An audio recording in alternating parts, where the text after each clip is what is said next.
your local election headquarters. Welcome back. Since politics and Thanksgiving dinner usually do not mix very well, I wanted to bring on a family who write and talk about politics for a living. Ray Appleton here. He's the Valley's most well-known conservative voice on News Talk 580, 105.9 KMJ. Good to have you back on the program, sir. Thank you, sir. Rory Appleton, Ray's son. He does a great job covering politics for the Fresno Bee. Rory, always nice having you on the program. Thank you.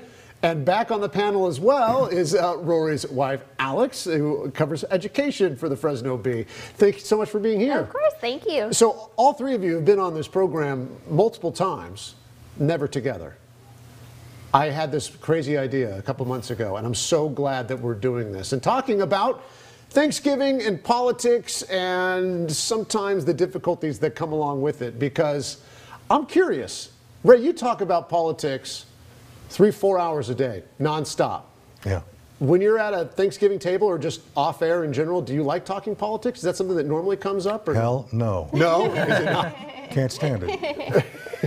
It's like going back to work. Yeah. People, when they see me out, especially at restaurants, they go, I know you don't like working. It's off hours right now. Then shut up. Leave me alone. Ask me about my pets or my children, but don't talk to me about an election.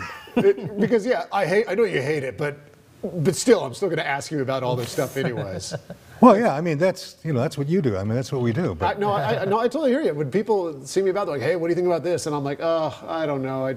I just got through with the show and stuff like that. Yeah. But still, there's juicy things. You can't get mad at them, though, because, they... No, of course not. No. And I really don't tell them to shut up either. Yeah. I have this great image right now. Yeah. I will never talk to you if I see you at a dinner, Ray. But like Rory, I mean, like for you guys, I mean, you guys finish your work at the Bee. You come home, you guys talk about this stuff. You guys. We do actually quite a bit. Yeah, I think we're still young and full of life. So. Oh, what the hell did that mean?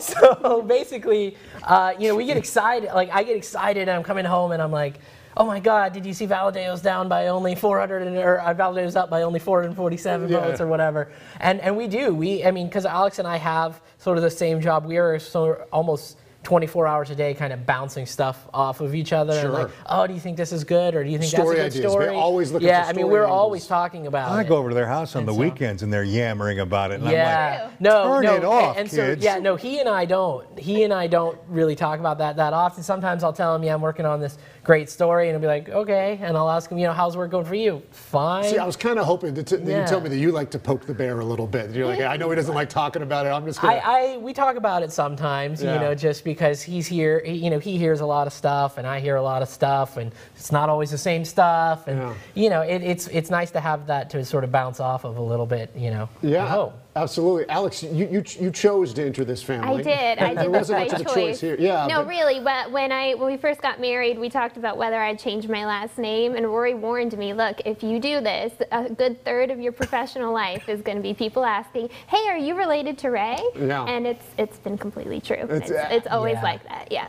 Yeah. Well, Rory, I know that you dealt with a lot of that as well. Not that it's a bad thing, Ray. I'm not saying that at all. Yeah. But everything that he's done completely on his own. Yeah. I mean, he's so fiercely independent. Really I give him full credit for that. Thank you. He is his completely self-made individual.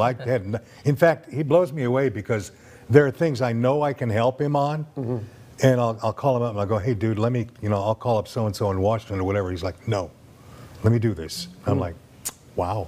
Okay. So he stands alone. It's amazing. I love it. But when it comes to the Thanksgiving dinner table, you don't think you guys just don't like talking about politics when the family gets together? I don't think it's normal for us to talk about it, though. Yeah. We talk about animals and the baby, our baby. Ray tells us about his pets, and we talk about Rowan, and that's mostly it's just not our normal banter. Yeah. And I mean, how many sort of families do talk about either politics or their job as sort of the primary? It's just not. It's there's some catching up to be done. And well, sure. I don't know. You get a phone call from my mother sometime. She wants to talk about politics. Well, I think the other thing too is that I'm just so used to basically playing a buffer between, you know, my dad and my mother just is getting more and more liberal in her thinking and stuff like that. So it's for the sanity of all, I assure you, that we do not talk about politics. Well, since we're looking for sanity of all, how do we feel about this last election? And now that we've had a couple of weeks since Election Day, Rory, we had you on, I think, right afterwards. Yeah.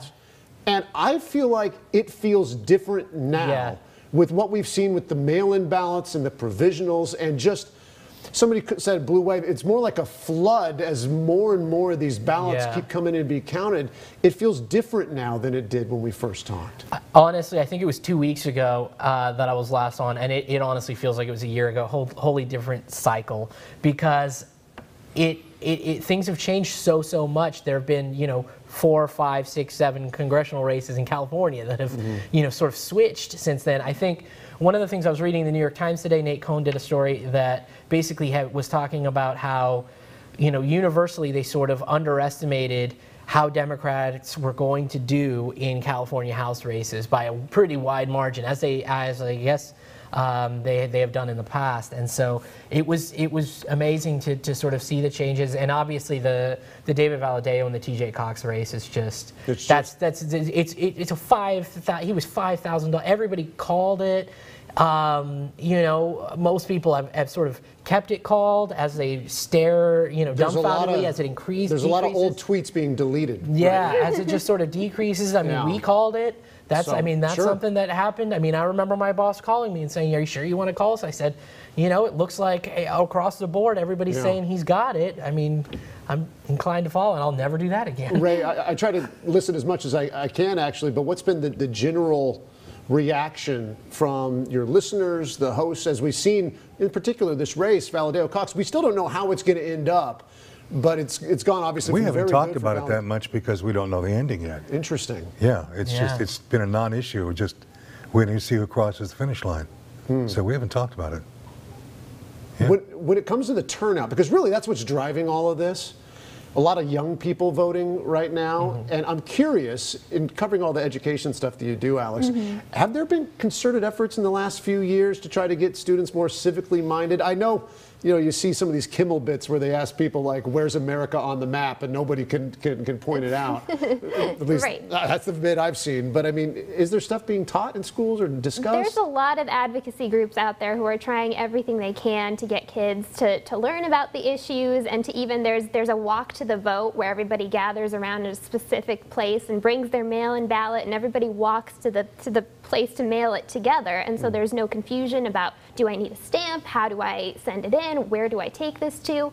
But all of that, it's not really going to help until voting's a little bit easier for young people, whether that means expanding early in-person voting or making Election Day a holiday so young people have more access to it. Swipe right, swipe left. Right. An app would be great. Yes. I mean, overall, I think conservatives, Ray, when looking at this, is there something they can walk out of and say, because we've heard so much talk about, and we're going to talk to Travis Allen here in a little bit, so much talk from conservatives. There's this internal debate right now. Is the California GOP dead, or are we doing it completely opposite? No, it's dead. You think so? Absolutely. We got shellacked. And I don't think that it will ever change because of the change of demography, ethnically and or otherwise, all within there. We're dead. I mean, there's no way to recover. With the influx of migrants, illegal and or otherwise, it's just not going to change. As long as Sacramento keeps giving away everything that isn't nailed down and keeps strangling us taxpayers to death, it's not going to change. So to answer your question, the Republicans are dead. We got shellacked. There's no way to return. I think the only way that a Republican can make any inroads on in an election is run as an NPP or something like that. Sure, because we've seen that's the place to be now. That's the popular spot. About the only thing they can do. But is there any solace to take this, maybe that this is just a group of people who just really don't like the president here in California? They get a lot of motivated Democrats? No, I think it's beyond that. You think it's beyond? Okay. Yeah. Interesting. California, it's its own island. It can't be compared to any other state in the union.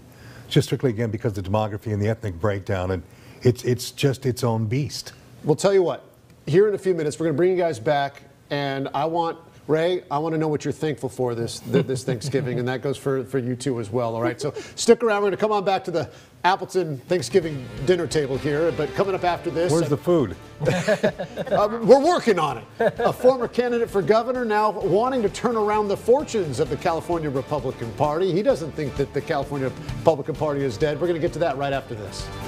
It is time that we rebuild the Republican Party from the ground up, by Republicans, for Republicans.